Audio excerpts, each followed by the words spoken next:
Sí. ¿Es lícito tener mujeres entre los ministerios de una iglesia, en esta iglesia? Pues repito, y esto es un estudio que estamos dando porque creemos que es importante que la iglesia sepa que no actuamos en base a las costumbres del mundo o debido a la evolución, digamos, social, sino que todas las prácticas de esta iglesia se hacen por convicciones profundas de un servidor y de todo el cuerpo y el equipo de liderazgo de la congregación. Lo creemos en base a la palabra de Dios y por lo tanto esto no es algo que vamos a debatir si va a seguir siendo así. Forma parte de nuestra congregación desde su fundación y así va a seguir siéndolo, ¿vale? Entonces, aclarado este punto, vamos a estar viendo si es bíblico. Bueno, ya yo creo que quedó ampliamente argumentado. Estuvimos viendo una introducción donde vimos la distorsión de las Escrituras y en esta tarde, pues como creo que nos queda menos por dar de lo que estuvimos viendo, me gustaría que pudiese escuchar citas célebres de personajes relevantes de los primeros siglos, para que entendamos cuál es la perspectiva que se tenía social al respecto de la mujer, ¿vale? Ya estuvimos viendo que había quien había incluso pensado y declarado que la mujer tenía menos neuronas que el hombre en el cerebro. Bueno, es simplemente ideas absurdas que se han confirmado con el tiempo, pues eso, de que son absurdas. Estuvimos viendo ejemplos de una tergiversación, de una mala interpretación escritural que llevó a, pues por ejemplo, a no darle el sufragio universal a la mujer, es decir, la capacidad para votar. Muchos cristianos, en vez de apoyar que la mujer pudiera votar, pues con textos bíblicos en la mano, pues dijeron que la mujer no tenía esa capacidad. También con nuestros hermanos afroamericanos, pues desgraciadamente el cristianismo, interpretando pasajes bíblicos, pues también estuvo en contra de esa igualdad.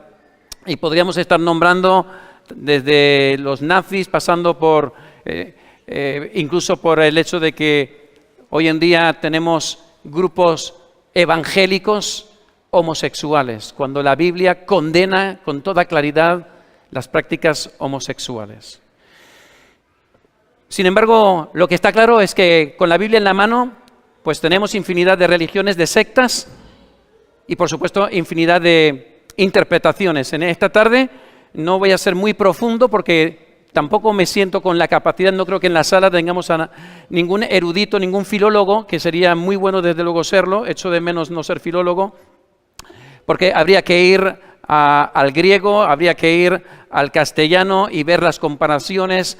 En cualquier caso ya os puedo decir que los partidarios de que la mujer no despliegue la boca, o al menos en determinadas áreas o aspectos de la iglesia, pues lo argumentan bíblicamente también, interpretando como ellos entienden mejor, igual que nosotros interpretamos que la mujer es lícito totalmente el ministerio para la mujer.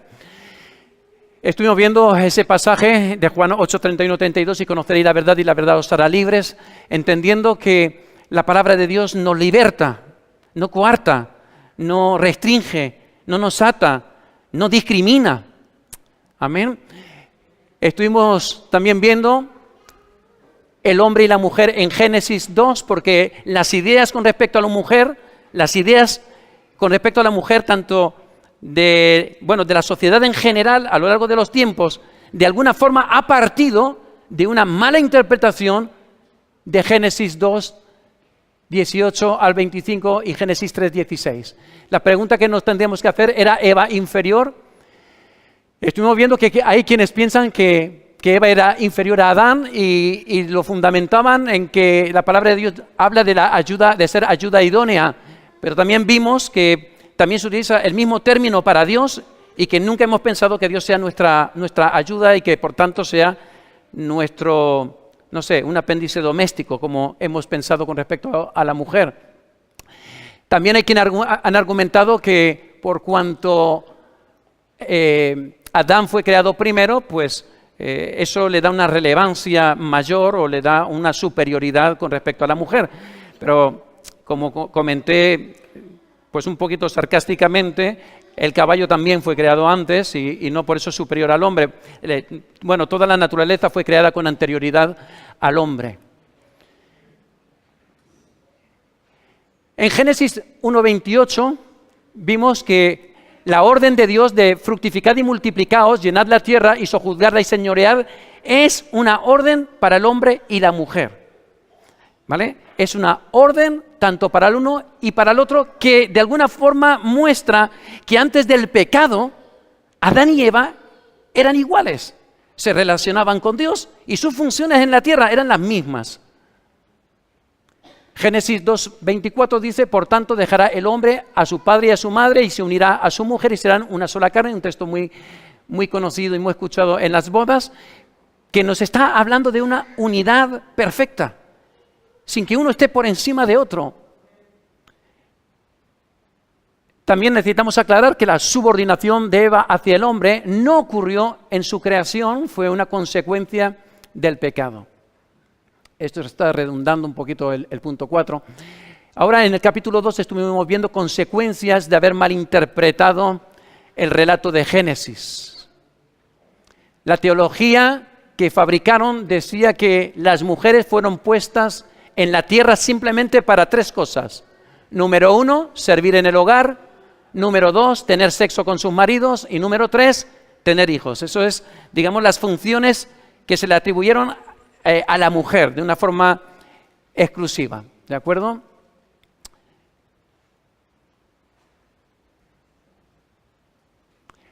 Estuvimos viendo la consideración del juicio que Dios puso sobre Adán. Y creo que quedó muy claro que no fue una maldición de Dios, que no era el deseo de Dios que la mujer estuviera subordinada a su deseo al hombre, sino que fue la consecuencia. Dios está diciendo lo que va a ocurrir debido al pecado.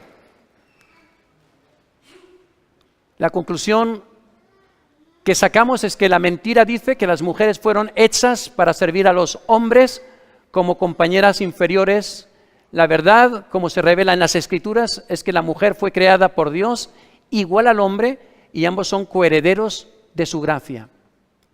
La mentira dice que la mujer encuentra su máximo propósito sirviendo al hombre. La verdad dice que el más alto destino de la mujer solo puede ser descubierto al ellas convertirse en discípulas de Jesucristo. Entramos en el capítulo 3 con esta pregunta. ¿Está la mujer preparada para asumir un papel de liderazgo en la congregación? Y aquí entrábamos en 2 capítulos que para mí son más que suficientes para entender que el ministerio femenino está no solo autorizado, sino como veremos ahora en los textos clave de Primera de Timoteo y de Primera de Corintios, vamos a ver que es el deseo de Dios, es lo que nos revela la palabra de Dios. La mujer, tanto como el hombre, ha sido hecha para aprender, desarrollarse y ministrar. Y lo vimos pensando sobre todo en la actitud de Jesús frente a las mujeres. Y esto para poder entender la importancia de ciertas escenas como María, cuando está a los pies de Jesús, ella está aprendiendo, pero es algo chocante en una sociedad donde la mujer se le consideraba no apta para el aprendizaje. Es decir, que la mujer era un trozo de carne, como hemos dicho antes, con esas 3 funciones. Así que estuvimos viendo paso a paso a María cuando se sentó a sus pies, como indicaba hace un momento. Tenemos la mujer pecadora que ungió los pies de Jesús. Estuvimos viendo también la mujer samaritana que conoció a Jesús en el pozo y que yo creo que queda muy claro que fue quizás la primera mujer evangelista de la época, predicando allí en Samaria, la mujer que fue sorprendida en adulterio. En Lucas 8, del 1 al 3, leemos que las mujeres que siguieron a Jesús eran parte del equipo ministerial que viajaba con él. Las mujeres cuando el derramamiento del Espíritu Santo en Hechos 1, 4, 5, donde se manifestó esa profecía, del profeta Joel. Las mujeres cuando la resurrección. que son las enviadas de dar la noticia a los discípulos, y hice la matización de que la incredulidad de los hombres, de los varones que están reunidos, es debido a que era una voz de mujer la que había detrás de la puerta, no tanto de que Jesús no hubiera podido resucitar. María Magdalena y por último María de Betania. En el capítulo 4 lo que vimos fueron mujeres llamadas por Dios al ministerio de distintas índoles en el Antiguo y en el Nuevo Testamento. Y en el Antiguo Testamento estuvimos viendo a María, la hermana de Moisés y de Aarón. Estuvimos viendo a Débora, jueza y profetisa. Estuvimos viendo a Hulda. Estuvimos viendo a Esther. Podríamos haber puesto a Ruth. Mujeres del Nuevo Testamento, vimos a Febe, del equipo ministerial de Pablo, enviada por Pablo, de hecho, a Priscila, cuyo marido era Aquila, y que estuvo también exhortando, indicándole el camino nada menos que a Apolos como evangelista. Vemos a las hijas de Felipe profetizando, vemos a Loida y a Eunice enseñando, y esto puede parecer algo natural, ¿no? En nuestros tiempos, que la mujer tanto como el hombre sean los responsables de educar a los niños. Bueno, pues quiero que sepas que en el Antiguo Testamento la vivencia del pueblo judío era que la mujer no estaba apta ni para enseñar a los hijos. No se les enseñaba, a las hijas, perdón. No se les enseñaba a las hijas. Las mujeres no estaban aptas para enseñar. Así que Pablo elogia a Loida y a Eunice por enseñarle a Timoteo la palabra de Dios. Junia, que según la mayoría de historiadores reconocen que era una mujer, no es el Junias que más tarde se le pondría la S, porque quizás no concordaba con el espectro social. A Ninfas, Evodia y Síntique. El profeta Joel predijo que un día el Espíritu Santo sería derramando sobre la iglesia y que como resultado vuestros hijos e hijas por igual profetizarían. Bien, pues ahora nos encontramos en 1 de Timoteo. Quiero, antes de leer Timoteo, leer dos cositas. Voy a citaros algunas cosas que dijeron gente importante como Juan Crisóstomo, año 400,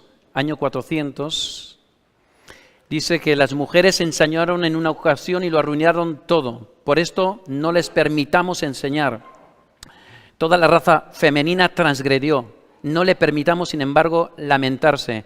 Dios les ha dado un gran consuelo. Esto es, parir, dar a luz. Punto y se acabó. Y esto que yo voy a estar diciendo de personajes importantes a lo largo de los primeros siglos, me parece que es absolutamente necesario cuando tratamos la carta a los Efesios, ¿vale? Que es donde Timoteo está pastoreando. Entonces,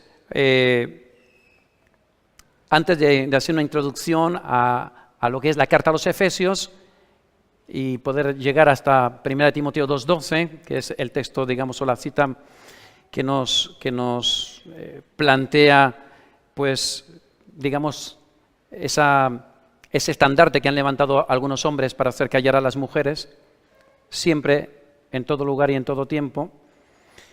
Así que voy a seguir con unas pocas declaraciones más de personajes como Jerome, un monje del siglo IV, dijo: mientras la mujer dé a luz y tenga hijos, es diferente al hombre, tanto en cuerpo como en alma. Pero si desea servir a Cristo más que al mundo, entonces dejará de ser mujer y será llamada hombre. Esto la verdad es que es preocupante con la ideología de género hoy en día, pero un médico llamado Galen, estamos en el siglo III, retrocediendo en el tiempo, dijo que la mujer es más imperfecta que el hombre. Esto es un médico, palabras de un médico. La principal razón es que es más fría. Si entre los animales los más calientes son más activos, lo que sigue es que los más fríos son imperfectos. Año 254. Orígenes. Cualquiera que haya estudiado un poco de teología le sonará este nombre, Orígenes. Él dijo, los hombres no deben sentarse y escuchar a una mujer, aun si dice cosas admirables o hasta santas, lo que no tiene mayor consecuencia, ya que vienen de la boca de una mujer. San Agustín de Hipona, seguro que habéis escuchado de él. Él dijo, ¿qué diferencia hace si en la esposa o la madre de todas maneras es de Eva, la tentadora, de quien debemos estar alertas en cualquier mujer? No veo para qué la mujer pueda servir al hombre si se excluye la función de tener hijos.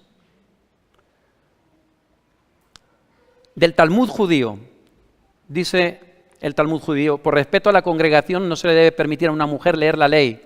Es una vergüenza para la mujer que su voz se escuche entre los hombres. La voz de una mujer tiene una desnudez obscena. Me voy a saltar unos cuantos. Aún la mujer soltera, esto lo dice un italiano, Scansoni, autor de varios libros. Él dice, aún la mujer soltera no debe tomar ninguna decisión sin una cabeza masculina. Ninguna decisión. Dice, es un hecho fisiológico comprobado que la capacidad real del cerebro promedio del hombre es considerablemente mayor que el de la mujer. Luego, quien quiera, por si se cree que me estoy inventando algo, me puede pedir estas citas y yo se las haré llegar con todo el gusto. Un fraile llamado Querubino dijo, toma un palo y pégale, no con rabia, sino con amor y preocupación por su alma, de modo que la golpiza retorne a ti como mérito y para su bienestar. Vamos, que les zurres, pero con cariño, ¿eh? Nosotros nos reímos, pero esto es bien triste, pero os estoy leyendo esto porque esta es la idea que hay en los primeros siglos, ¿eh? Y bueno, en los primeros, yo creo que hoy en día algunos casi que lo siguen creyendo. Bien, lo voy a dejar ya, creo que es suficiente con esto. Os voy a leer como una introducción antes de entrar en los escritos, en lo que habéis recibido. Página 15, capítulo 2 de 1 Timoteo. Dice aquí, el estudio contextual de 1 de Timoteo 2, 8 al 15 exige tomar en cuenta el propósito de la epístola que un señor llamado Gordon Fee llama la intencionalidad del autor. Además, se debe prestar atención a la situación dentro de la Iglesia, así como a la situación religiosa de Éfeso. El propósito de 1 de Timoteo, especialmente en 1 de Timoteo 1, 3 y capítulo 3, del 14 al 15, Pablo traza parcialmente el propósito de su epístola. Sus instrucciones debían ayudar a Timoteo y a las iglesias de Éfeso a saber cómo debían conducirse en la casa de Dios, que es la iglesia del Dios viviente. Sin embargo, el impacto completo de la intención de Pablo se obtiene del estudio de la epístola en su totalidad. Así que es una cosa muy importante que cuando estudiamos un pasaje, un versículo, para no caer en las barbaridades de tantas sectas, pues veamos su contexto. Y su contexto podemos abarcar desde lo que vemos a través de toda la Biblia hasta lo que vemos en toda la carta o simplemente en unos versículos o un capítulo anterior y uno posterior sería algo bastante ecuánime. En las epístolas a Timoteo, Pablo está claramente interesado en la enseñanza. El verbo griego didasco y su familia de palabras aparecen 20 veces. Pablo habla de su propio ministerio de enseñanza en pasajes que, y repito que si alguien quiere, es por no hacer esto demasiado dilatado, pero yo le puedo dar los pasajes. Sin embargo, su mayor preocupación tiene que ver con las falsas enseñanzas y los falsos maestros. ¿Tenemos eso claro? Partimos de ahí, de que la labor de Timoteo en la iglesia de Éfeso va a ser rebatir enseñanzas falsas. Y esto es algo que no podemos quitar de la cabeza cuando vamos a interpretar 1 de Timoteo concretamente y capítulo 2. Y en esos versículos, yo diría del 8 al 15, que vienen a ser realmente algo digno de un estudio muy concienzudo. Dice, sin embargo, la mayor preocupación de Pablo tiene que ver con las falsas enseñanzas y los falsos maestros. De acuerdo con 1 de Timoteo 1:3, Pablo había dejado a Timoteo en Éfeso precisamente para que detuviese a los que enseñaban doctrinas falsas. Estos maestros estaban ocupados con fábulas y genealogías interminables, fomentando disputas más bien que edificación de Dios que por fe. Al desviarse de la verdad, se apartaron a vana palabrería, sin entender ni lo que hablan ni lo que afirman. Primera de Timoteo 1, 4 al 7. Se puede entonces asegurar que el propósito de Pablo de escribir Primera de Timoteo era el de dar instrucciones sobre cómo Timoteo podría tratar o debería de tratar con las falsas doctrinas y los falsos maestros. Y ahora vamos a ver el ambiente de la iglesia de aquel tiempo, y de Éfeso en particular. La situación en la iglesia de Éfeso dejaba mucho que desear. Ya en Hechos 20 narra eventos que ocurrieron alrededor del año 58 de la era cristiana, y Pablo había advertido a los ancianos efesios con las siguientes palabras: porque yo sé que después de mi partida entrarán en medio de vosotros lobos rapaces, que no perdonarán al rebaño, y de vosotros mismos se levantarán hombres que hablen cosas perversas para arrastrar tras de sí a los discípulos. La primera carta a Timoteo, que estaría escrita por el año 64, muestra que su predicación ya se había cumplido dentro de muy pocos años. Quizá la razón de la última advertencia a la iglesia de Éfeso en Apocalipsis, que dice, has dejado tu primer amor, probablemente trata sobre la última década del siglo I, es decir, por el año 90 aproximadamente. Y está relacionada con la infiltración de falsas doctrinas. No se dan los nombres ni de la herejía de Éfeso ni de sus líderes. El carácter de esta doctrina falsa se debe de deducir del texto. Y para no ser muy largo, voy a saltarme un poquito de qué tratan esas doctrinas. Bueno, dice que esas falsas doctrinas, sus orígenes nacen de espíritus engañadores y doctrinas de demonio. El consejo termina desechando las fábulas profanas y de viejas.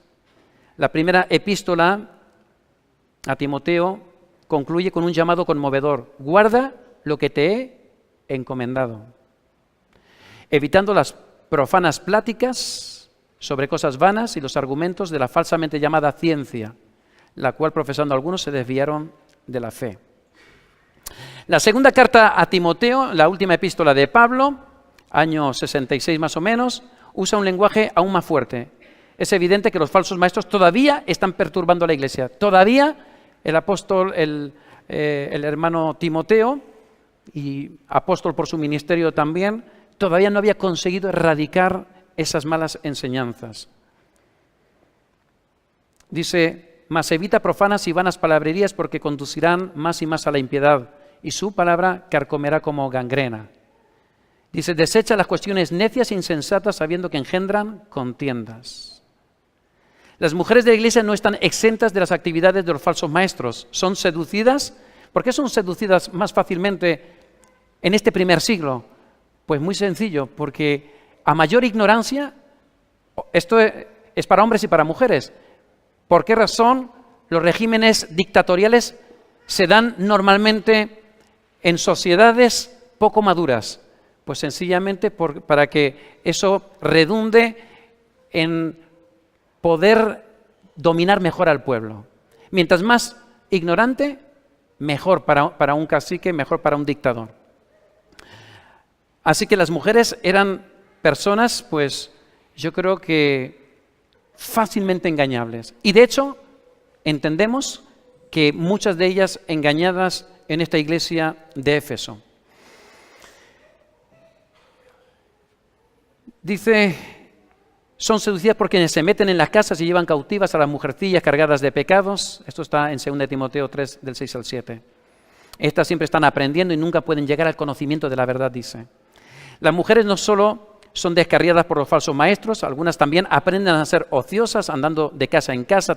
Eso lo dice 1 Timoteo 5:13, etcétera, etcétera. Evidentemente difundiendo sus falsas doctrinas, las fábulas profanas. En resumen, la enseñanza es profana y tiene que ver con fábulas y genealogías, involucra y promueve la especulación, contiene elementos de ascetismo, que prohíbe el matrimonio, y tiene un efecto negativo sobre los creyentes, ya que causa discusiones inútiles y finalmente el alejamiento de la verdad. Y vamos a ir ya finalmente en la introducción al trasfondo religioso de Éfeso, concretamente Éfeso. Tres sistemas se destacaban en el escenario socio-religioso de Éfeso en la segunda parte del siglo I de la era cristiana. El primero era la adoración pagana a la diosa madre llamada Artemisa o Diana. ¿Os suena esa diosa? El segundo era el judaísmo y el tercero era, digamos, las primeras premisas del gnosticismo que vendría con fuerza años más tarde. Lucas registra el disturbio de los plateros, lo recordaréis, y el populacho de Éfeso en apoyo a Artemisa, a quien venera toda Asia, dicen, y el mundo entero. A Diana de Éfeso la llamaban virgen, no porque fuera realmente virgen, sino porque no se había sometido a un esposo.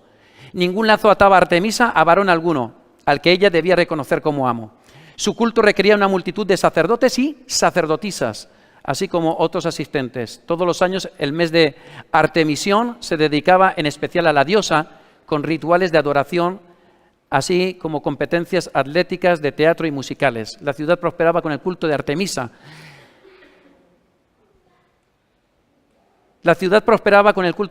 Sus habitantes no podían permanecer insensibles al culto de la Gran Madre.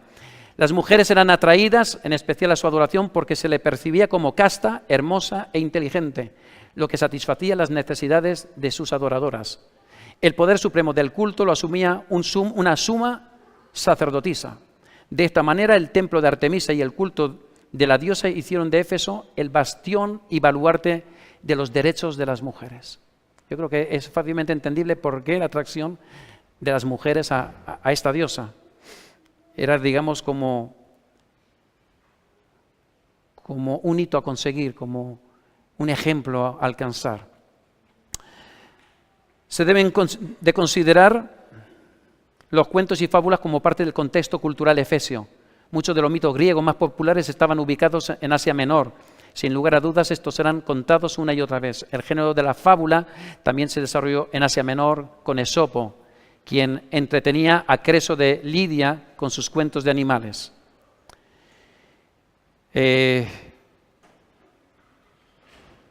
Éfeso figura en forma prominente en las novelas antiguas, tales como la historia de Efesia de Jenofonte, en base a la cual Shakespeare escribió su Romeo y Julieta. Horacio hizo notar que las mujeres ancianas que contaban mitos e historias eran extraordinariamente capaces de modificar el material de acuerdo con su situación. Los autores clásicos advirtieron que en tanto las madres y niñeras por lo general contaban sus cuentos para entender, estos cuentos también contenían ingredientes teológicos que servían para formar la opinión religiosa. Y termino. Artemisa de Halicarnaso había luchado junto a Jerjes como comandante de 5 barcos y como consejera de Jerjes en la batalla naval de Salamina, dejando a los griegos con la humillación de haber sido superados por una mujer. En la tradición de Hércules y Onfale, Hércules fue forzado a ser esclavo de la reina de Lidia y a manejar la lanzadera y la rueca. El ser esclavo de una mujer produjo su purificación. En un himno a Isis, quien a menudo se identificaba con Artemisa, se declara que la diosa dotaba a las mujeres de poder igual al de los hombres. Hemos visto un primer panorama, ahora vamos a ver el judaísmo, cómo estaba influyendo en la iglesia de Éfeso. Aunque el judaísmo del siglo I no era de ninguna manera monolítico, los privilegios religiosos de las mujeres estaban limitados en su mayoría al hogar. En el templo de Jerusalén las mujeres estaban confinadas al patio de las mujeres, mientras que Ben Azai dijo que un hombre debía enseñar a su hija la Torá. El rabí Eliezer Ben Hircano afirmó que enseñarle la Torá a una hija era equivalente a enseñarle lascivia. Y eso está en el Mishnah 3.4. Otra regla estipulaba que una mujer no puede ser maestra de escribas. Hacia el final del siglo I de la era cristiana, Josefo, que es un historiador del siglo I, pudo afirmar que la ley dice que la mujer es inferior al hombre en todo aspecto. Filón de Alejandría, año 20 a.C. al 50 después de Cristo, introdujo en el judaísmo nociones helenísticas sobre Eva, a quien asocia con la sabiduría y la vida. Filón hace que figuras femeninas como Sara, Rebeca o Séfora traigan iluminación divina a sus esposos y que Eva dirija luz concentrada a la mente del pobre Adán para dispersar la niebla. Es decir, que estaban habiendo mentiras, engaños acerca de Eva, haciéndola superior al hombre. Y aunque esto pueda parecer algo que fuera del estudio de esta tarde, vamos a poder entender algunos versículos que siguen al versículo 12, el porqué de lo que dice allí, y esto lo tenemos que tener ahí en mente. Por último, el gnosticismo floreció en el mundo mediterráneo desde el siglo II hasta el V. Los manuscritos de Nag Hammadi son del siglo IV, pero contienen materiales anteriores. Sin lugar a dudas, hay evidencia de que las ideas gnósticas comenzaron a circular ya en el siglo I. Pablo amonestó a Timoteo a evitar las profanas pláticas sobre cosas vanas y los argumentos de la falsamente llamada ciencia, gnosis, de ahí viene la palabra gnóstico.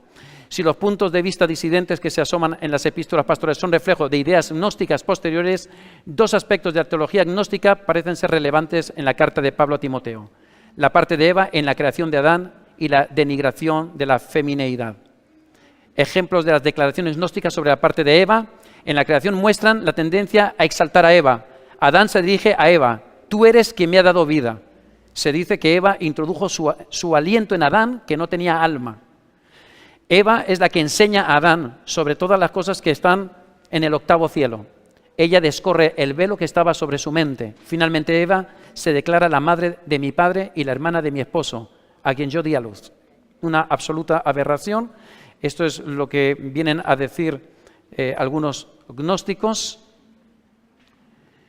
En el Evangelio de los egipcios, a comienzos del siglo II, Jesús anuncia: vine a destruir. Cuidado que esto no es verdad, esto no es bíblico, ¿vale? Estos son, se han encontrado evangelios de un sinfín de personas y de lugares. Este es de los egipcios. Supuestamente Jesús les anuncia: vine a destruir las obras de las mujeres. Luego señala que la muerte prevalecerá en tanto las mujeres den a luz niños. A lo que Salomé responde: entonces he hecho bien en no engendrar a ningún niño. Según el Evangelio de Tomás, Pedro quiso echar a María porque las mujeres no merecen vivir.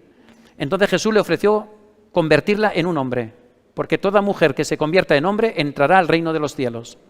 Bueno, y un sinfín de estupideces más que yo creo que ya no merecen, pero sí que merecen la atención, porque esto es lo que se está dando en Éfeso, en la ciudad de Éfeso, ¿de acuerdo? Así que ahora ya sí, vamos a ver qué quiso decir Pablo realmente. Voy a estar leyendo ahora, la página 15, así que todos los que tenéis las páginas, si podéis incluso encender esta luz para que todo el mundo tenga suficiente luz, en todos los sentidos. Dice: este argumento siempre ha sido basado en el pasaje bíblico de 1 Timoteo 2:12 y reclaman que esta orden dada por el apóstol Pablo es universal y debe de aplicarse a todas las mujeres, en todos los tiempos y en su sentido más literal. Pero la lógica de este argumento es seriamente defectuosa y constituye la típica malinterpretación de este versículo, y la típica malinterpretación de este versículo ha colocado a la mujer en esclavitud espiritual por siglos. ¿Qué quiso decir Pablo realmente? Antes de indagar más profundamente en el contexto cultural específico, que yo creo que ya lo hemos estado viendo por encima, necesitamos examinar cuidadosamente 1 Timoteo 2:12, y mientras lo hacemos debemos aplicar la regla más importante de la hermenéutica bíblica. Supongo que todos los que habéis pasado por EBSE, esto lo tenéis bastante claro, o habéis hecho algún seminario, algún estudio bíblico. Y es que tenemos que interpretar un versículo no solamente por lo que dice o por lo que pensamos que dice, que eso puede estar muchas veces orientados según nuestra cultura, según nuestros prejuicios culturales, sino que debemos tomar en consideración lo que el resto de la Biblia dice en relación al tema expuesto en el pasaje. Ya hemos estado viendo mujeres del Antiguo y del Nuevo, y la relación de Jesús, una relación impresionante, contraviniendo, pues, digamos, todo lo que era la cultura judeopatriarcal del pueblo de Israel. Las personas que usan indebidamente 1 Timoteo 2:12 para negar oportunidades a la mujer con frecuencia se sienten orgullosos de llamarse literalistas bíblicos. Dicen presumidamente: la Biblia lo dice, yo lo creo y esto lo resuelve. Pero en realidad tomar la Biblia literalmente, hemos visto en el domingo pasado, una mala interpretación de un versículo puede traer muchísimo dolor. Y vamos a poner unos simples ejemplos que tienen que ver con la misma carta y casi el mismo texto. Fíjate que, bueno, dice aquí, ¿por qué no tomar el versículo 8 literalmente como una orden universal cuando dice que los hombres oren en todo lugar levantando manos santas?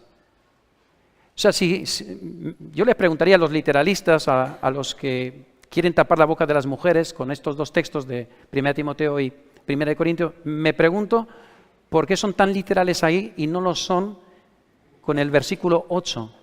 ¿Por qué no oran con sus manos levantadas siempre? ¿Por qué los hombres? Porque es una orden, parece que es una orden a los hombres. Y yo me pregunto, si no levanto las manos, ¿será que Dios no me oye?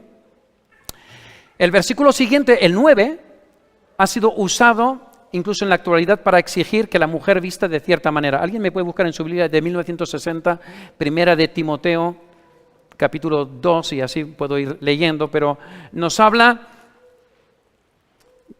Bueno, si me dais... ¿Alguien, por favor?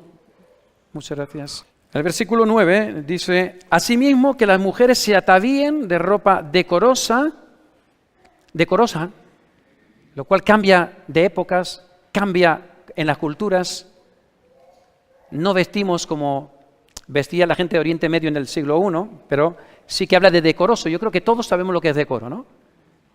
No enseñar tetas, culo, todas esas cosas, ir vestido decentemente para agradar a tu marido, a tu mujer. Dice con pudor y modestia, no con peinado ostentoso. También es importante saber que Éfeso era una ciudad rica, había pasta, en esta iglesia había dinero. Y por lo visto las mujeres, pues posiblemente iban con muchas joyas, porque se lo podían permitir. Y dice no con peinado ostentoso, aunque no está reñido con que vayas a la peluquería de vez en cuando, ni oro, ni perlas, ni vestidos costosos.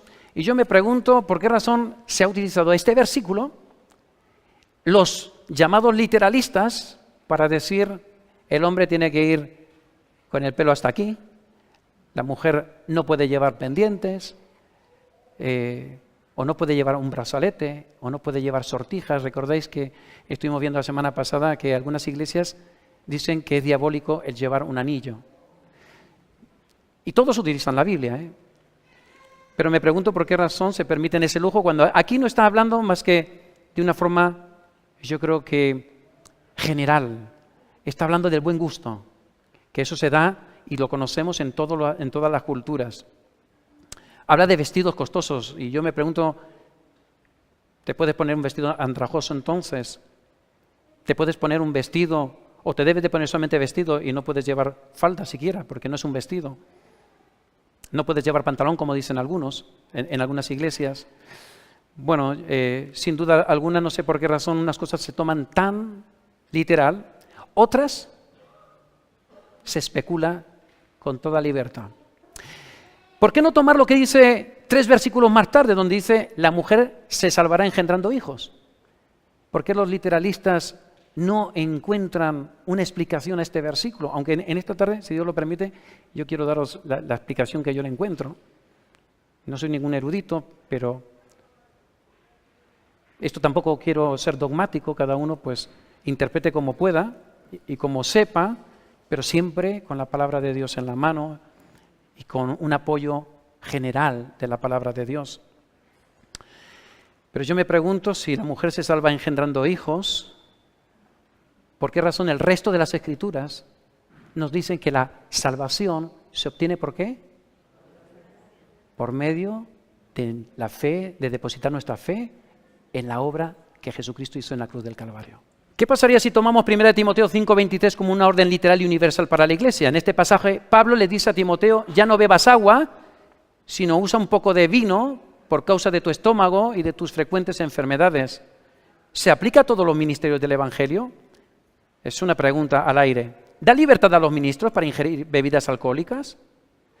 Nuestros amigos episcopales dirían que sí, pero muchos evangélicos conservadores insisten que beber vino o cualquier otra bebida alcohólica es pecado. Ahí lo dejo. Obviamente ellos no aceptan en este caso una interpretación literal del consejo de Pablo a Timoteo. Esto se debe a que 1 Timoteo 5:23 no fue escrito para ser aplicado como una declaración doctrinal a todas las iglesias a través de las épocas. No es para usarse como regla de medicina ni de moral. Es un mensaje personal de Pablo a su hijo en la fe, Timoteo. Y nos permite dar una ojeada a la relación especial que tenía con él, no atentando en nada al hecho de que toda la Escritura es inspirada por Dios. Porque algunos estarán pensando, pero entonces está inspirada. Sí, claro que toda la Escritura está inspirada por Dios. Ahora hay que ver qué es lo que la palabra de Dios nos indica, tanto en un primer plano, para dónde fue dirigida, y también en un segundo plano, en la aplicación para nuestras vidas. Quinto argumento para los literalistas, dice, ¿y qué de 1 Corintios 11:5 que dice, pero toda mujer que ora o profetiza con la cabeza descubierta frente a su cabeza? ¿Por qué en esta iglesia no llevan velo las mujeres? Sencillamente porque, como incluso muchas de las iglesias que tienen a la mujer callada, en base a estos dos textos bíblicos, han entendido que es una cuestión cultural. Hay miembros de algunas denominaciones cristianas conservadoras, particularmente los menonitas, que toman este versículo en forma literal y requieren a las mujeres que usen un pañuelo en la cabeza mientras están en la iglesia. Pero la mayoría de los cristianos hoy día aceptan que el enfoque de este pasaje responde a un asunto cultural específico del siglo I en Corinto y no es una orden universal. Y por otra parte, no se contradice Pablo con lo que dicen los versículos 11 y 12 de 1 de Timoteo 2, que dice que la mujer debe de estar en silencio. La pregunta entonces, ¿está en silencio? O sea, si la mujer ora o profetiza, eso no es silencio. Bueno, podríamos ir al griego y veríamos que la palabra silencio tiene dos acepciones distintas. Una es silencio y otra puede hablar de quietud, tranquilidad, sosiego.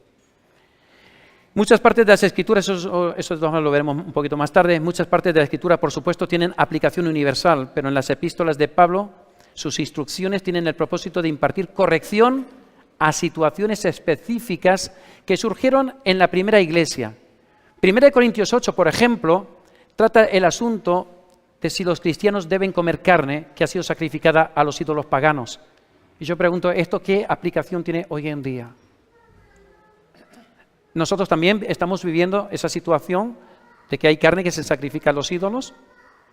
Como en la sociedad moderna nosotros no encontramos estas circunstancias, debemos tener cuidado cómo aplicamos las palabras de Pablo cuando tratamos temas contemporáneos. Miremos con cuidado las palabras de Pablo a Timoteo y hagamos algunas preguntas importantes sobre cuán literalmente debemos tomar sus instrucciones.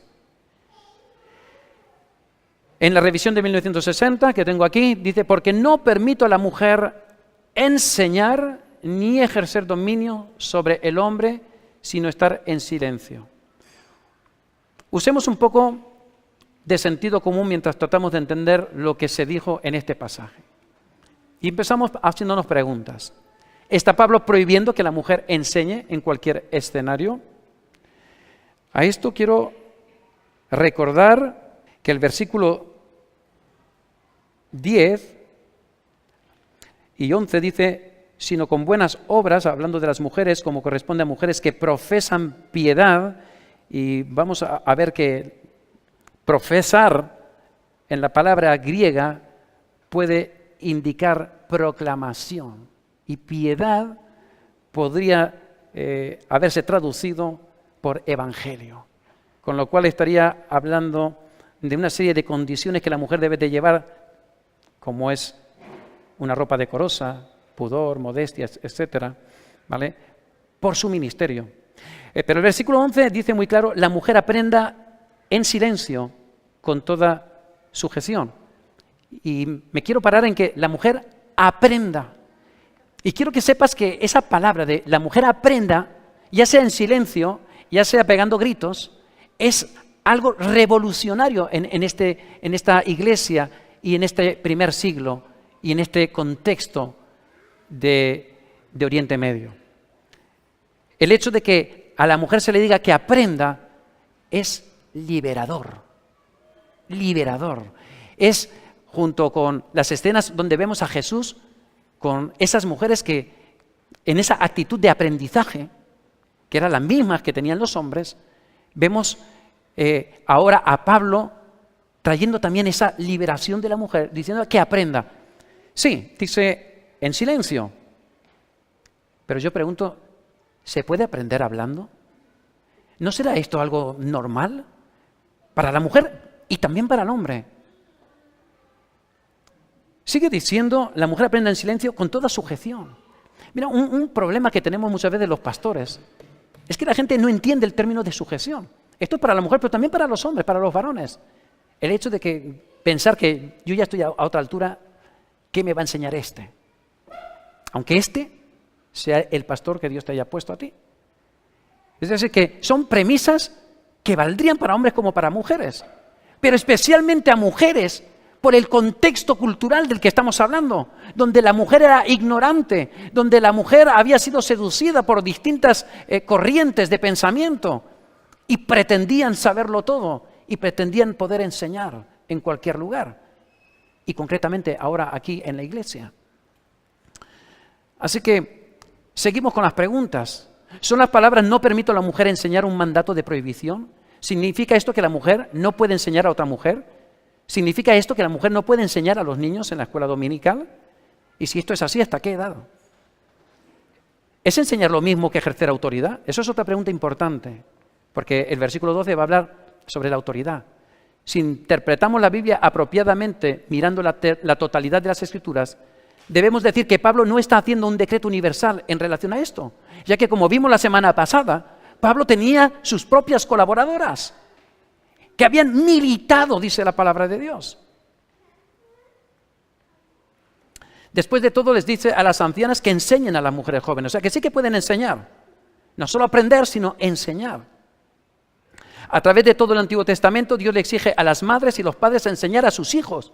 Y la mujer virtuosa de Proverbios 31 se describe como que tiene la ley de clemencia en su lengua. Y la gran comisión de Jesús fue dada a todos sus discípulos, hombres y mujeres. Y nos ordena a enseñar su evangelio por todo el mundo, a hombres y a mujeres. Otra pregunta, ¿está Pablo simplemente prohibiendo que la mujer enseñe al hombre? Si es así, ¿significa esto que es aceptable para la mujer enseñar a los niños de la escuela dominical? Como decía antes, ¿hasta qué edad? Otra vez tenemos que examinar otros pasajes bíblicos donde vemos ejemplos de mujeres enseñando a hombres. En Hechos 18, 24 al 26, leemos que Priscila y su esposo Aquila, yo sé que lo hablamos la semana pasada, pero yo creo que no está de más repasarlo, ofrecieron enseñanza bíblica y corrección a nada más y nada menos que a Apolos. En 2 de Timoteo 1:4, Pablo le elogia a Loida y a Eunice por enseñarle las Escrituras al joven Timoteo. Si la Biblia prohibió este tipo de enseñanza, ¿por qué la instrucción de estas mujeres se presenta en una forma favorable? Quiero matizar también que el versículo 11 dice la mujer aprenda en silencio. Y aunque yo no soy un doctor en gramática, este aprenda es como ir y hacer discípulos. Se llama imperativo. O sea, lo que Pablo está diciendo es que las mujeres aprendan, que tienen que hacerlo. Y yo me pregunto, ¿para qué las personas estudiamos? Para ejercer, ¿no? Yo no he visto a nadie que estudie por gusto. Bueno, algún loco habrá rico que lo haga, pero no es lo común. Dice otra vez, el versículo 11 indica, la mujer aprenda en silencio. Si Pablo le exhorta a la mujer a aprender, ¿no es lógico pensar que después de la instrucción, del estudio, la preparación en la palabra de Dios, la mujer pueda compartirlo en la congregación? ¿Es enseñar a ejercer dominio sobre alguien, sobre el hombre? Habría que resaltar también este versículo 11, donde dice que aprendan en silencio con toda sujeción. Y parece muy claro, o al menos yo lo interpreto así, no está hablando de sujeción a hombres. El versículo 11 dice la mujer aprenda en silencio con toda sujeción, punto. ¿Sujeción a qué? A la palabra de Dios. No sujeción a personas, no sujeción al erudito, al anciano de la iglesia de Éfeso, sino sujeción a la palabra, que es a lo que tenemos que sujetarnos todos cuando aprendemos. Dice, habría que resaltar, y esto lo subrayé, para que nos quede en la mente, y he puesto unas frases en negrita, habría que resaltar también en este versículo 11 donde dice que aprendamos en silencio con toda sujeción, que la actitud que se requiere de cualquier estudiante de la palabra, hombre o mujer, es guardar silencio para atesorar cada detalle de la enseñanza y tener una actitud de sujeción, cuestión que deja mucho que desear algunos creyentes en las iglesias cuando sus maestros y pastores tratan de enseñar la sana doctrina. ¿Está Pablo simplemente prohibiendo que la mujer enseñe o predique en el servicio de la iglesia? ¿Su demanda de silencio significa que es incorrecto que la mujer testifique en la iglesia, que ore en público, que lea la Biblia o que dé anuncios? Parecería raro que hubiera cualquier limitación de expresión para la mujer, ya que se nos dice que tanto hombres como mujeres profetizarán. Joel 2:28. Y en el libro de Hechos tenemos ejemplos de profetisas, como las hijas de Felipe. Además, cuando 1 Corintios del 12 al 14, Pablo da instrucciones para el uso de la profecía en la iglesia y no se limita dicho don a los hombres. De hecho dice, porque podéis profetizar todos, incluye hombres y mujeres, uno por uno. ¿Quiere Pablo decir que se le permite a la mujer hablar en la iglesia, excepto cuando hablan autoritariamente? ¿Significa esto que la mujer no debe de ejercer ningún cargo político o estar en posiciones administrativas sobre empleados varones en el mundo de los negocios? ¿Significa esto que los hombres cristianos no pueden permanecer en sus empleos si el jefe es una mujer? ¿Querrán decir estas palabras de Pablo que la mujer no puede dirigir ningún comité en la iglesia? ¿O esta prohibición solo se aplica a empleados a tiempo completo de la iglesia, como es el caso de algunos pastores? Hemos visto anteriormente que muchas mujeres en la Biblia, incluyendo muchas en la iglesia del Nuevo Testamento, tuvieron posiciones muy importantes de autoridad espiritual. Por tanto, una regla contra la mujer con autoridad no parece lógica y de hecho estaría opuesta al resto de las Escrituras. ¿Qué circunstancias habían en Éfeso para ser necesaria esta afirmación del apóstol Pablo? Bueno, yo creo que antes ya lo he estado comentando. Así que vamos directamente a lo que dice Richard y Catherine Clark. Explican que ciertas prácticas cúlticas de adoración que involucraban el sacerdocio femenino de Diana, la diosa griega de la fertilidad, habían invadido la iglesia de esos tiempos. Estas mujeres sacerdotisas promovían ideas blasfemas sobre el sexo y la espiritualidad. Ciertamente esta doctrina alimentó actitudes malsanas entre las mujeres de la iglesia de Éfeso. Estas mujeres eran completamente ignorantes, pero estaban esparciendo falsas doctrinas y en algunos casos hasta reclamaban ser maestras de la ley y pedían audiencia. Es muy probable que estuvieran mezclando enseñanzas judías y cristianas con extrañas herejías y versiones torcidas de las historias bíblicas, como las que hace un rato manifesté de Egipto, por ejemplo. Algunas hasta enseñaban que Eva fue creada primero que Adán. Y ahora leeremos el texto para que veamos cómo se ajusta a la interpretación de los siguientes versículos. Y también se dice que Eva liberó al mundo cuando escuchó a la serpiente. Debido al esparcimiento de estos tipos de fábulas y engaños, el caos amenazaba a la iglesia. Algunas de estas mujeres rebeldes estaban obstruyendo realmente los servicios de adoración para poder enseñar su extraño evangelio, en lugar de escuchar a los líderes de las iglesias entrenados por Pablo y otros apóstoles. Estas mujeres reclamaban con orgullo que se merecían el púlpito. En algunos casos, bueno, si es que lo hubiera habido, ¿vale? Pero ese puesto para poder enseñar. En algunos casos pudieron haber peleado el control de las reuniones para tratar de enseñar sus ritos y hasta ejecutarlos. Pablo tenía que traer una disciplina severa y rápida a la situación o la iglesia se infectaría con este virus espiritual. Por lo tanto, prohibió a estas dominantes mujeres que esparcieran sus mentiras y ordenó a todas las mujeres en la congregación a ser sumisas para que pudieran aprender la doctrina correcta. La seriedad del problema exigía una respuesta severa por parte de Pablo. Para tener una mejor idea de lo que realmente ocurría en Éfeso en ese momento, necesitaríamos mirar más de cerca la frase ni ejercer dominio sobre el hombre. La palabra griega para ejercer dominio sobre es autenteo. Y este es el único momento en el Nuevo Testamento en que se usa esta palabra. Normalmente la palabra griega es exousia y se usa para autoridad. Especialistas en la Biblia destacan que autenteo tiene una fuerte y extremadamente connotación negativa. Implica un significado más específico que ejercer dominio sobre y podría traducirse como dominar, usurpar o tomar control. Cuando se usaban estas palabras en la antigua literatura griega, a menudo se asociaba con violencia y hasta con asesinato. Por tanto, podemos asumir que debido a que aquí se usa esta palabra, las mujeres de la iglesia de Éfeso estaban dominando las reuniones de la iglesia, usurpando la autoridad de los líderes y proclamándose a sí mismas maestras cuando no habían recibido la instrucción apropiada. Por tanto, Pablo llamó al fin de la locura. En esencia, lo que estaba diciendo era: basta, no voy a permitir que estas mujeres sabelotodo enseñen más en su iglesia, ni tampoco voy a permitirles que destronen o usurpen la autoridad de los líderes que he nombrado para enseñarles. En su tiempo, Pablo hubiera estado más contento de tener hombres y mujeres diestros que pudieran enseñar la verdad. Aunque algunas mujeres fueron parte de su equipo apostólico, como Febe, Priscila, Junia, pero en el periodo de la primera iglesia, la mayoría de las mujeres eran ignorantes.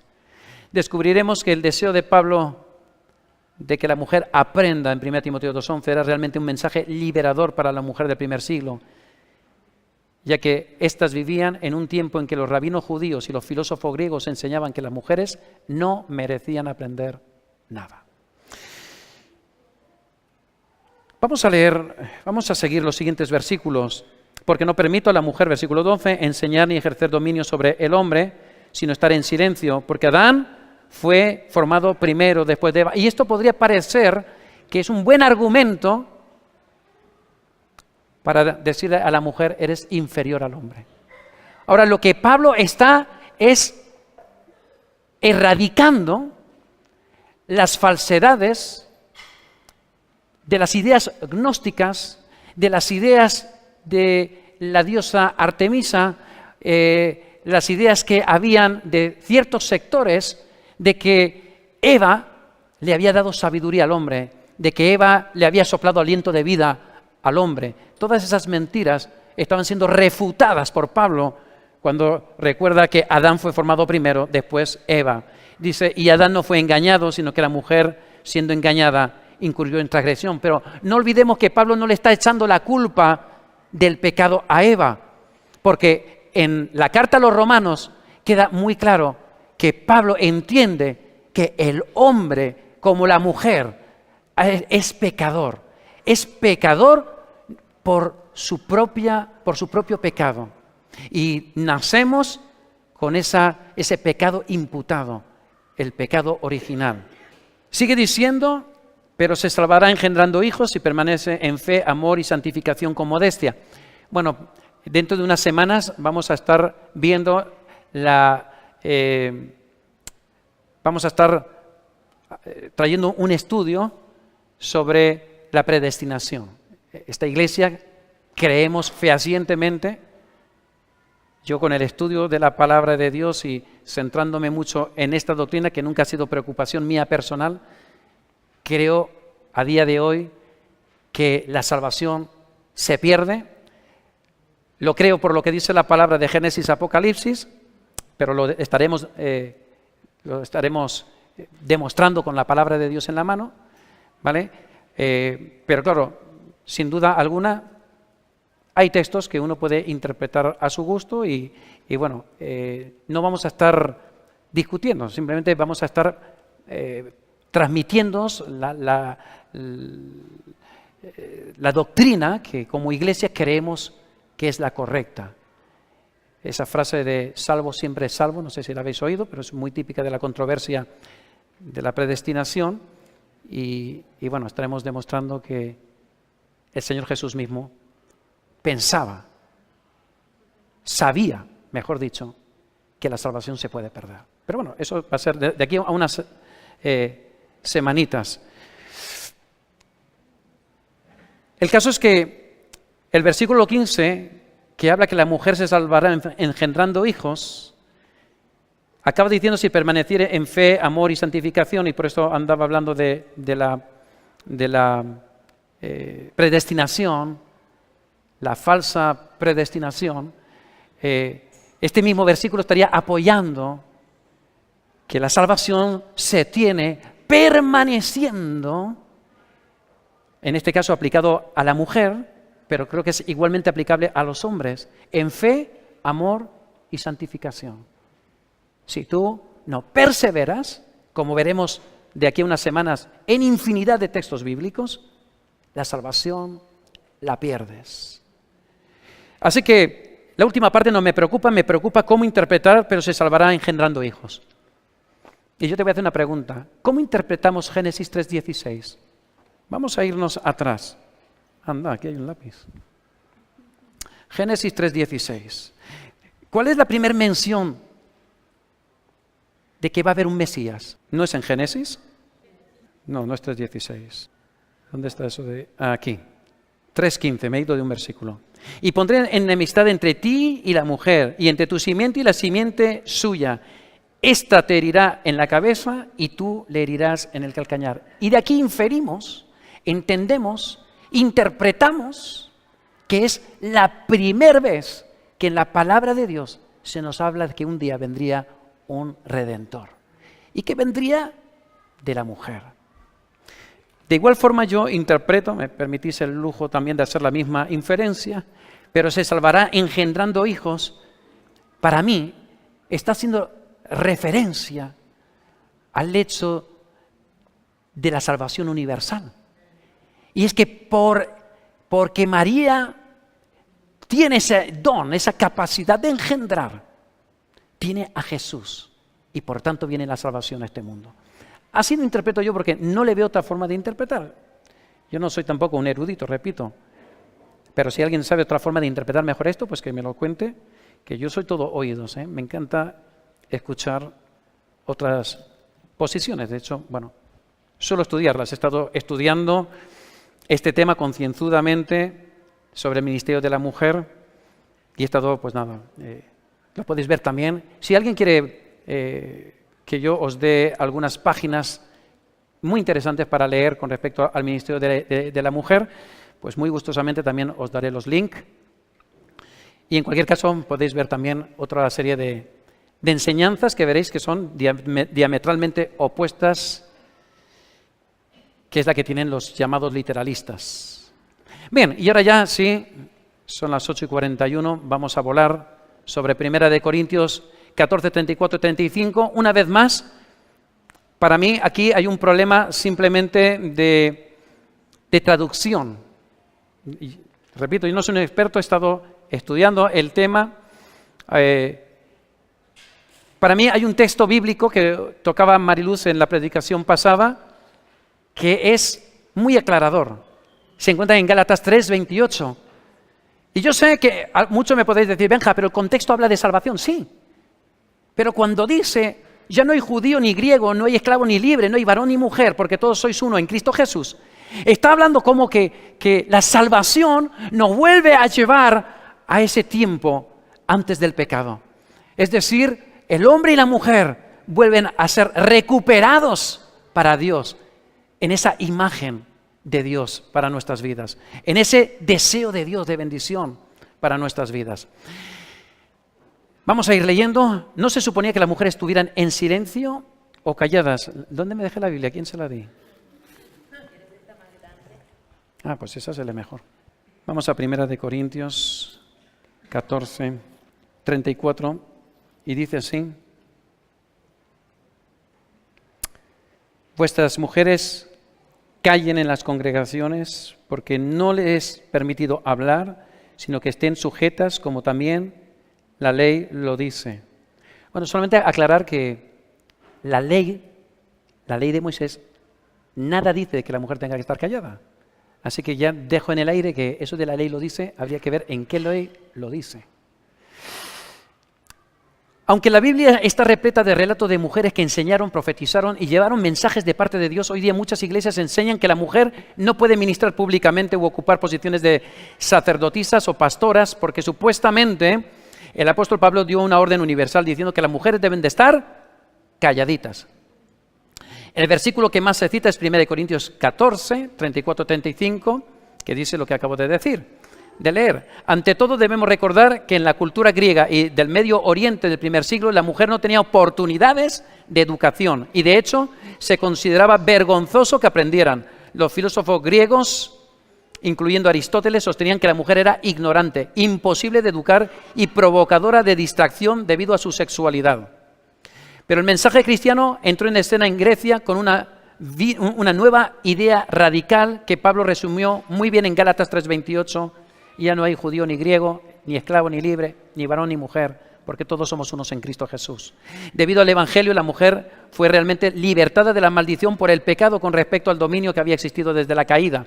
No serían más vistas como objetos sexuales o como inferiores ignorantes o como la propiedad de sus padres o esposos. Al igual que el hombre, eran llamadas a ser discípulas de Cristo. Ellas también eran llamadas a aprender a los pies de Jesús, como vimos la semana pasada. Pablo llama a la mujer a aprender las Escrituras con toda sujeción, según Timoteo, que hemos visto antes, y en silencio. También, según la primera interpretación, se les ordena estar calladas en 1 Corintios 14:34. Obviamente, por lo que sabemos del mensaje general de la Biblia, esto no tuvo la intención de ser una orden universal para mantener la boca de la mujer cerrada todo el tiempo. Las palabras de Pablo sobre el silencio son simplemente un llamado a la instrucción para sus nuevas seguidoras femeninas, debido a que las mujeres no habían sido entrenadas para entender las Escrituras. De hecho, se les había negado la oportunidad. Él las estaba llamando a abrazar la disciplina de aprender la palabra de Dios, para convertirse en un discípulo digno de confianza en la verdadera tradición rabínica. Debían acercarse a las Escrituras con reverencia y una actitud sumisa. No podían ser discípulos si eran sabelotodo, si se oponían a la palabra de Dios o cuestionaban con ligereza. La humildad es la única postura que el discípulo puede tomar si él o ella esperan complacer al maestro. Pablo estaba llamando a la mujer a escuchar y a aprender. No les estaba diciendo que se callaran y fueran invisibles. Les estaba invitando a inscribirse en el seminario del Espíritu Santo y a convertirse en seguidoras activas de Cristo. No les estaba ordenando que cerraran sus bocas y que desaparecieran en la parte de atrás de la iglesia. Y si Pablo estaba llamando a la mujer a aprender, entonces esperaba que ellas enseñaran y predicaran lo aprendido una vez terminado el proceso de discipulado. Por lo tanto, me salto el siguiente párrafo, no se puede estar refiriendo a este tipo de hablar profético cuando dice que es indecoroso que una mujer hable en la congregación. Obviamente está haciendo referencia a la forma de hablar que estaba trayendo problemas en la iglesia de Corinto. De hecho, había creado una perturbación de los líderes de la iglesia que recurrieron a Pablo para una medida correctiva del problema. En este pasaje la palabra griega para hablar aparece en el tiempo presente infinitivo, que puede ser traducido por hablar fuerte continuamente. Implica un tipo de discurso que era disruptivo, irritante o vergonzoso. Lo más probable, en esta iglesia había mujeres que interrumpían al maestro continuamente para hacer preguntas o para perturbar la reunión o usurpar la autoridad del orador. A pesar de que en la tradición rabínica judía se permitía a los hombres de la asamblea hacer preguntas durante una lección, y que la iglesia del Nuevo Testamento extendió la práctica a todos los creyentes. Aparentemente, las cosas habían salido de control en Corinto. En 1 Corintios 11, Pablo habla del atavío de las mujeres. Declara en el versículo 5 que la mujer ora y profetiza, pero en esta controversia entre el hombre y la mujer llega al clímax de la igualdad en los versículos 11 y 12, asemejándose al principio de igualdad por excelencia de Gálatas 3:28. Y ahora vamos a lo que sería mi posición personal, y es otra posible interpretación de 1 Corintios 14 como un texto que Pablo utiliza, que son los versículos precisamente 34 y 35, como de referencia, no porque él lo cree, sino lo utiliza diciendo, y esto es lo que dicen, ¿vale? Entonces vamos a verlo y con esto terminaremos. Las restrictivas palabras de Pablo sobre la mujer en este capítulo toman otro aspecto si consideramos que muy probablemente estaba citando una carta de los líderes de la iglesia, y desde luego esto lo acepto, son conjeturas, pero son conjeturas debido a que no casaría de otra forma con todo lo que vemos en el resto de las Escrituras. Y también por un hecho puntual del griego, que ahora veremos. Dice, estaba citando una carta de los líderes de la iglesia en la que estos imponían a la joven congregación de Corinto una posición dura y antimujer nacida de las raíces de sus tradiciones judeo-rabínicas. Consideremos la siguiente porción del pasaje con la sección citada separada. ¿Qué hay pues, hermanos? Cuando reunís, cada uno de vosotros tiene salmo, tiene doctrina, tiene lengua, tiene revelación, tiene interpretación, hágase todo para la edificación.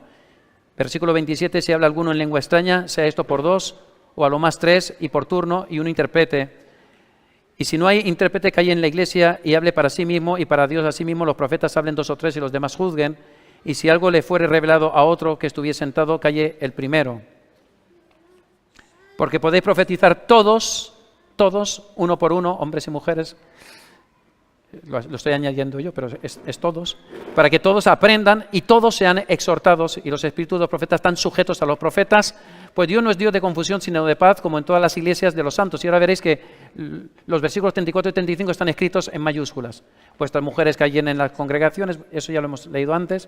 Versículo 36, sigue en minúscula y saldría del texto que él coloca ahí. ¿Acaso ha salido de vosotros la palabra de Dios o solo a vosotros ha llegado? Que sería casi como una pedida de cuentas de Pablo a la iglesia. Si alguno se cree profeta o espiritual, reconozca que lo que escribo son mandamientos del Señor. Mas el que ignore. Así que, hermanos, procurad profetizar y no impidáis el hablar lenguas, pero hágase todo decentemente y con orden. Hay varias razones por las que los especialistas creen que los versículos 34 y 35 son citas de la carta que Pablo está contestando. El indicio más importante es que el símbolo griego eta, H, se usa al principio del versículo 36 para indicar al lector que la aseveración que precede es una cita. Como el griego no tiene lo que conocemos como comillas, se usa este símbolo en su lugar. Esto explicaría por qué los versículos 34 y 35 parecen contradecir todo lo que Pablo ha dicho hasta este punto sobre la total participación de todos los creyentes en la adoración del Nuevo Testamento. El apóstol había invertido varios capítulos diciendo que a los corintios que todos pueden profetizar uno por uno. Aún escribió en 1 Corintios 11:5 que la mujer puede orar y profetizar en público. Entonces, ¿por qué contradecirse a sí mismo en este pasaje diciendo que la mujer no puede hablar en la iglesia? También es curioso que el versículo 34 diga que no se les permite hablar a las mujeres, como también la ley lo dice. Pero, ¿a cuál ley se refiere este versículo? No hay ninguna ley en el Antiguo Testamento que diga que la mujer no puede hablar. No hay referencias a este pasaje. Esto se debe a que no está refiriéndose a una ley del Antiguo Testamento, sino a la tradición judío-rabínica, el Talmud, que la iglesia de Corinto había adoptado. La dureza del lenguaje del versículo 35 nos da otro indicio de que esta ley es en realidad una regla hecha por hombres, inventada por el mismo tipo de legalistas judaizantes a los que Pablo se opuso públicamente en las iglesias de Galacia y de Colosas. La frase, porque es indecoroso que una mujer hable en la congregación, puede ser realmente traducido como hablar para una mujer es sucio, vergonzoso y obsceno. Sinceramente creemos que este versículo refleja el corazón de Dios. ¿Es esta la perspectiva del apóstol Pablo, quien ordenó a la mujer servir con él en el ministerio apostólico? No puede ser. Pablo está citando a aquellos que mantenían una postura degradante de la mujer y quienes la describen en los escritos judíos como repulsiva y vergonzosa. Y debido a que Pablo se opone a esta postura, le responde con agudeza a los corintios en el versículo 36. Dice, ¿acaso ha salido de vosotros la palabra de Dios? ¿O solo a vosotros ha llegado? Dirigiéndose a los hombres. Otra traducción dice, ¿acaso la palabra de Dios procedió de ustedes? ¿O son ustedes los únicos que la han recibido? Nueva versión internacional. Esta extraña propuesta no tiene sentido si creemos que Pablo escribió los versículos 34 y 35, pero si está contradiciendo las declaraciones hechas por los judaizantes, sí está contradiciendo la declaración hecha por los judaizantes de Corinto. Entonces sí podemos entender el tono desafiante del versículo 36. En paráfrasis, lo que está diciendo el apóstol es, ¿qué? ¿Van a callar a las mujeres cuando el evangelio de Jesús fue predicado primero por ellas al verle en la tumba la mañana de resurrección? ¿De verdad piensan que el evangelio es solo para los hombres? Bueno, esto es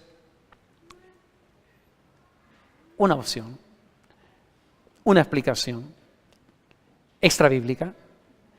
Este pasaje es uno de los más mal interpretados de la Biblia. Creo que la única forma de interpretarlo lógicamente es aceptando que Pablo está respondiendo a una declaración citada. El teólogo Kenneth Cancer concuerda con esto en una revista. Conclusión, terminamos. Hemos pasado por alto el mensaje obvio de la Biblia y luego se ha tomado y torcido un par de oscuros pasajes de las Escrituras de Pablo para mantener a la mujer en un lugar de dominación e insignificancia en muchas iglesias evangélicas. Estoy seguro que el diablo se ha reído y deleitado por la forma en que le hemos ayudado a silenciar el evangelio.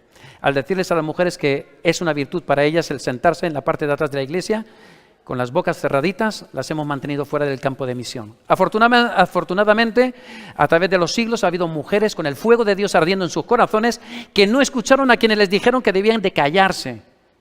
¿Qué hubiera ocurrido si la gran misionera Amy Carmichael se hubiese conformado con quedarse en su cómoda casa de Inglaterra a causa de la creencia errónea de que las mujeres no deben de hablar? Porque para muchos que tenéis ese deseo de servir al Señor en las misiones, sepas que en las misiones vas a hacer de todo.